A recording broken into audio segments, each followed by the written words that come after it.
Estevao está un poco más abierto a la banda derecha, ma Estevao tiene un talento incredibile. Para me è una sorpresa avere un giocatore tan joven con este tipo de talento. Increíble no tiro, muy preciso, muy contundente. Brasil tiene con él futuro asegurado.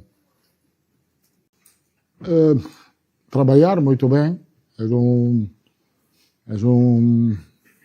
uma pessoa que não demonstra a idade que tem, mas maduro. Ele tem coisas que tem que melhorar, obviamente, que não é o talento, porque o talento não se pode melhorar, o talento lo tiene, pode melhorar toda outra coisa. O importante é que ele não esté contento de lo que é agora, porque pode ser melhor no futuro.